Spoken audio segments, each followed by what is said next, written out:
Salam Bapak Ibu Saudara-saudari yang saya kasih dalam nama Tuhan kita Yesus Kristus.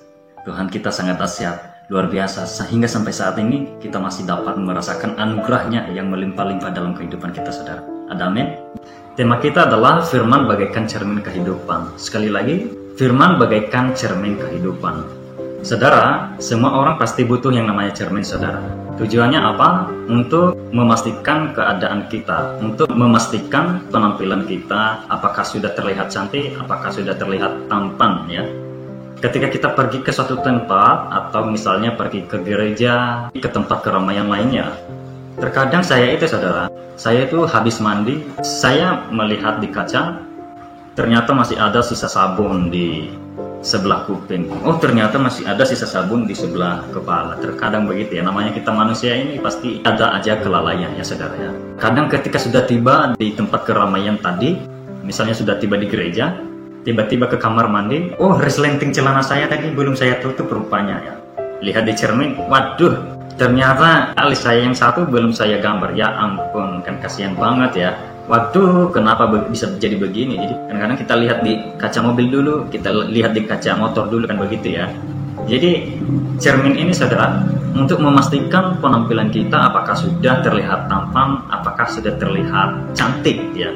Dan selain itu juga, saudara, cermin juga memberitahukan kepada kita di manakah kejelekan penampilan saya, di mana kelemahan penampilan saya, kan begitu ya. Jadi cermin itu, saudara, jujur mengatakan gambaran tentang kehidupan kita yang sebenarnya. Ya. Jadi semua orang pasti butuh yang namanya cermin, saudara. Ada juga loh orang bercermin asal-asalan saja. Setelah sudah lihat di cermin, sudah lumayan tampan, cantik, ya sudah pergi, tidak usah rapi-rapi segala. Dan ada juga orang bercermin sambil merapikan yang mana yang harus dirapikan. Waduh, sampai betul-betul sudah rapi lah, sehingga membuatnya yakin dan percaya diri dan siap untuk pergi ke tempat tujuan. Saudara, firman adalah cermin dalam kehidupan kita, saudara. Bagaimana kita mendengar, melihat, membaca, melakukan firman Tuhan itu, saudara.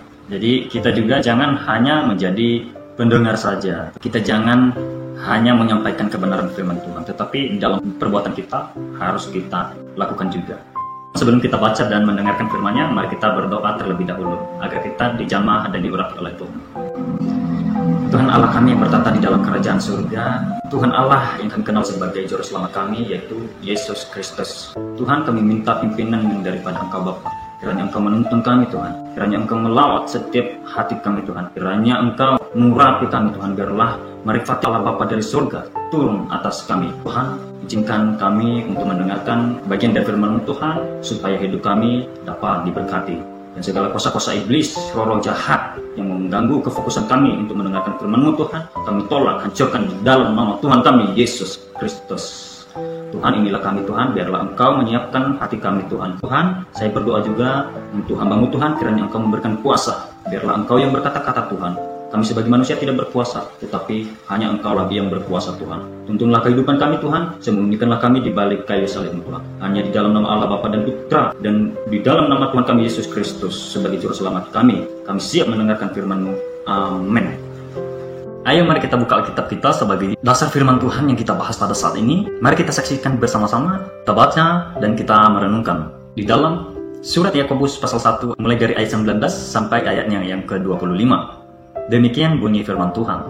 Pendengar atau pelaku firman. Hai saudara-saudara yang kukasihi, ingatlah hal ini. Setiap orang hendaklah cepat untuk mendengar, tetapi lambat untuk berkata-kata, dan juga lambat untuk marah. Sebab amarah manusia tidak mengerjakan kebenaran di hadapan Allah. Sebab itu buanglah segala sesuatu yang kotor dan kejahatan yang begitu banyak itu. Terimalah dengan lemah lembut firman yang tertanam di dalam hatimu, yang berkuasa menyelamatkan jiwamu. Tetapi hendaklah kamu menjadi pelaku firman dan bukan hanya pendengar saja. Sebab jika tidak demikian, kamu menipu diri sendiri. Sebab jika seorang hanya mendengar firman saja dan tidak melakukannya, ia adalah seumpama seorang yang sedang mengamat-amati mukanya yang sebenarnya di depan cermin. Baru saja ia memandang dirinya, ia sudah pergi atau ia segera lupa bagaimana rupanya. Tetapi barang siapa meneliti hukum yang sempurna, yaitu hukum yang memerdekakan orang, dan ia bertekun di dalamnya, jadi bukan hanya mendengar untuk melupakannya, tetapi sungguh-sungguh melakukannya, ia akan berbahagia oleh perbuatannya. Saudara, surat Yakobus ini yang barusan kita baca bersifat atau tergolong umum, saudara. Dan dia kirimkan kepada orang-orang Kristen Yahudi di luar Palestina setelah kematian Stefanus atau mati syahid. Jadi mereka berserak kemana-mana. Mereka ada yang sampai ke Fenisia, Siprus, dan Antiokhia. Bisa kita lihat di dalam Kisah Para Rasul pasal 11 ayat yang 19. Saudara, Yakobus mengingatkan kepada mereka agar mereka memberitakan Injil, agar mereka harus membuktikan bahwasanya mereka itu benar-benar jadi penginjil yang sesungguhnya, agar mereka juga mengimbangi Injil yang mereka beritakan sehingga seimbang dengan perbuatan atau gambaran kehidupan mereka. Lalu, apa yang bisa kita petik di dalam ayat ini, saudara? Setelah kita datang ke gereja misalnya, setelah kita mendengarkan, membaca, merenungkan firman Tuhan itu, terkadang kita kalau sudah pergi ke gereja atau mendengarkan firman Tuhan, kita sudah merasa segar, merasa sudah menang, merasa sudah merdeka. Saya sudah bertemu dengan Tuhan, saya sudah diberkati oleh Tuhan. Ya, para malaikat sudah mencatat nama saya di dalam absen.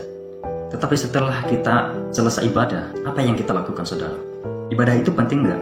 Penting, sangat penting sekali. Kita datang untuk beribadah itu atau untuk kebaktian itu bukan hanya sekedar mendengar, bukan hanya sekedar melihat, hanya sekedar merenungkan. Ya. Tuhan tidak membutuhkan kedatangan kita. Itu memang sama-sama perlu. Tetapi setelah kita pulang dari ibadah, apa yang harus kita lakukan? Itu jauh lebih penting daripada apa yang kita dengar. Ya. Kalau hanya sekedar mendengar lalu kita pergi dan tidak melakukannya lagi, Tuhan tidak mencari itu, saudara.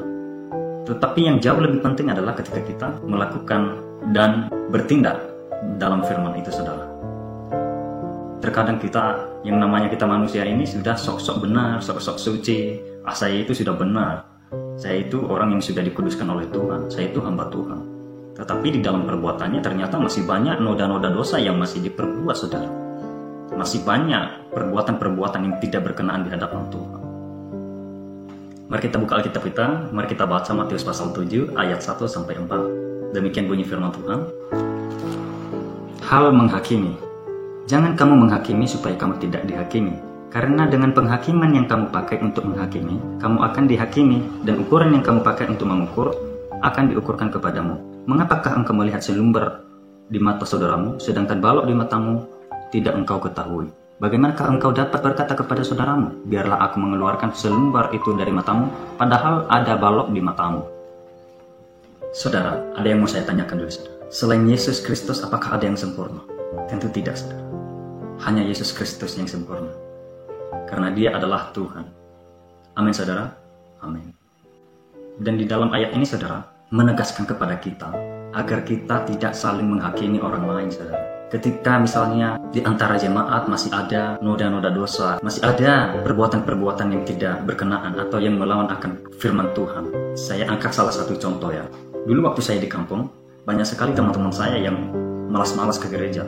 Kenapa, saudara? Mereka punya alasan karena ngapain saya mau ibadah? Orang-orang yang lain itu masih banyak dosa-dosa mereka yang mereka perbuat. Pengkhotbahnya itu, guru jemaatnya itu, atau misalnya gembalanya itu masih ada dosanya kok, saudara. Di saat kita mengatakan hal demikian, kita sudah termasuk orang berdosa, saudara. Dan jikalau ia yang berbuat dosa, ya, sementara saat kita melakukan tindakan untuk malas ke gereja, justru di situ kita sudah bersalah, saudara. Bagaimana kita menghakimi yang lain, saudara? Jadi tidak ada alasan untuk kita untuk tidak beribadah, saudara. Jangan kita melihat selumbar di mata saudara kita. Tetapi yang lebih penting di dalamnya adalah kita harus perbaiki diri kita. Kita harus memulai dari diri kita dulu. Tapi jangan justru kita berhenti beribadah misalnya. Itu adalah tindakan-tindakan yang salah. Ini hanya contoh ya. Tetapi jauh lebih penting ketika kita semakin terus semangat untuk melayani Tuhan misalnya. Bagaimana caranya agar kita wajar, agar kita layak untuk menegur orang tersebut? Ya kita harus memberikan contoh yang baik. Kita harus memberikan contoh sesuai dengan maksud dan kehendak Tuhan, saudara. Ditegur salah nggak? Nggak salah, saudara. Karena firman itu memang untuk menegur, memperbaiki kelakuan saudara. Tetapi setelah itu ya sudah, terima nggak terima ya biarkan saja. Yang penting tugas kita adalah sudah menegur. Ya. Tapi jangan menghakimi. Makanya di sini kita harus bedakan ya, menghakimi dengan menegur. Kalau menegur itu identik dengan istilah kata mengingatkan. Tetapi kalau untuk menghakimi identik dengan marah atau bertindak salah. Dan di ayat yang kelima, mari kita bacakan. Hai orang munafik, keluarkanlah dahulu balok dari matamu, maka engkau akan melihat dengan jelas untuk mengeluarkan selumbar itu dari mata saudaramu.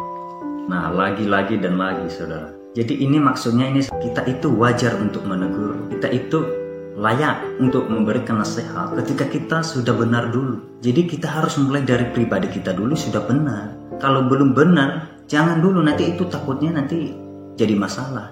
Jadi kita itu harus membenarkan diri sendiri dulu. Turuti semua perintah-perintah firman Tuhan. Di dalam Mazmur pasal 4 ayat 5a, biarlah kamu marah tetapi jangan berbuat dosa. Jadi saudara, kalau saya bertanya kepada saudara, kita itu apakah boleh marah atau tidak? Apa jawab Anda?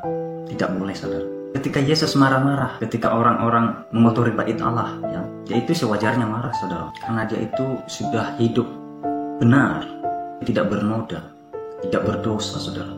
Dan di dalam kemarahannya itu apa alasannya? Karena orang-orang berbuat dosa, mereka berjualan di halaman bait Allah. Dan kalau orang mengotori bait Allah itu salah atau tidak? Ya salah, jelas-jelas salah. Dan Yesus marah bukan dia mau membenci, tetapi karena ada kasih di dalam hatinya, saudara. Ya ingin memberikan contoh yang baik, saudara. Itu juga dalam kehidupan kita, saudara. Kita harus berusaha untuk tidak berdosa. Tapi selama Anda berdosa, selama saya berbuat dosa, selama saya berbuat jahat, selama saya melakukan segala macam-macam yang tidak berkenan di hadapan Tuhan, bagaimana mungkin saya mau menghakimi yang lain? Bagaimana mungkin saya memarahi yang lain? Jadi ini sangat penting untuk kita renungkan agar kita tidak marah-marah. Misalnya kalau masalah-masalah sepele sudah kita marah, pasal 16 itu tidak ayat boleh, 2. ya. Tapi mari kita Demikian mengajarkan bunyi firman Tuhan. saudara. Kita harus dewasa rohani. Ada amin? Amin. Dan mari kita bacakan ayat yang terakhir. Segala jalan orang adalah bersih menurut pandangannya sendiri, tetapi Tuhanlah yang menguji hati. Saudara, ketika kita sudah merasa benar, ketika kita sudah merasa bersih, ketika kita sudah merasa tidak berdosa, seumpama kita sudah merasa benar di hadapan Tuhan, seumpama kita sudah merasa bersih di hadapan Tuhan, tetapi Tuhanlah yang menguji hati, saudara. Jadi kalau kita sudah merasa benar, jangan secepatnya kita sudah berani untuk menghakimi yang lain, kesana kemari sudah berani memarahi orang lain. Tidak boleh, saudara. Itu adalah kehendaknya Tuhan. Karena Tuhan tidak mungkin tidur untuk menilai setiap orang-orang benar. Tidak mungkin Tuhan membiarkan orang-orang berdosa, saudara. Itu urusan Tuhan dengan pribadi saya dan pribadi Anda. Jadi kita harus berpatokan pada Tuhan. Biarlah semuanya itu, kalau kita sudah melakukan keadilan, seolah-olah kita memiutangi Tuhan. Dan di saat itu, saudara, bahkan sehelai pun di rambut kita tidak dibiarkannya jatuh, saudara. Coba bayangkan. Tetapi mari kita lihat pribadi kita apakah sudah benar atau belum, ya. Kita harus mencerminkan diri di dalam firman Tuhan itu, saudara. Sering kita dengar orang-orang bilang ngaca dulu supaya tidak kacau. Artinya, saudara, mari kita benarkan diri kita dulu di hadapan Tuhan, baru kita mengatakan kesalahan yang lain. Mari kita harus bercermin dalam firman Tuhan itu, saudara. Mari kita mengajarkan tentang kebaikan. Mari kita mempersiapkan diri kita, ya. Mari kita memuji diri kita sendiri, saudara. Ada amin? Amin. Dan ketika kita berpegang teguh dan menjadikan Tuhan Yesus sebagai patokan satu-satunya di dalam kehidupan kita, maka hidup kita layak untuk memberikan nasihat seperti Tuhan kita Yesus Kristus. Ada amin? Amin. Tuhan Yesus memberkati.